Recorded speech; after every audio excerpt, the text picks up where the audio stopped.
গল্পের নাম ভোজপুরীর বুদ্ধি। এক গ্রামে থাকত এক ক্ষুদে খরগোশ, নাম তার ভোজপুরি। সে ছিল ছোট্ট, কিন্তু তার বুদ্ধি ছিল বিশাল।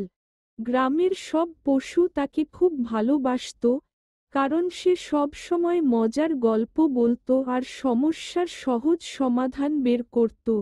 একদিন বনের মাঝখানে একটা বিশাল তরমুজ পড়ে থাকল। সবাই বলল, এটা তো ভূতের তরমুজ। বাঘ, ভালুক, হরিণ কেউ কাছে যেত না। ভোজপুরি বলল, এই তরমুজ ভূতের না, এটা হয়তো কারো খামার থেকে গড়িয়ে এসেছে।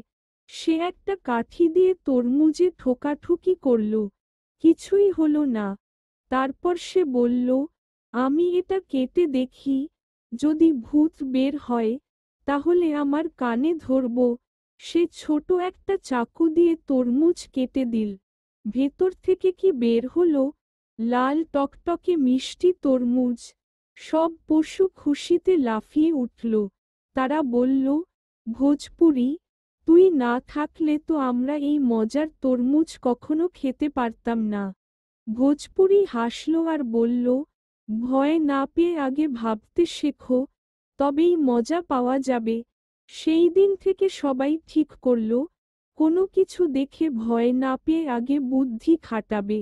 শিক্ষণীয় বার্তা, ভয় না পেয়ে আগে ভাবুন, বুদ্ধিই বড় শক্তি।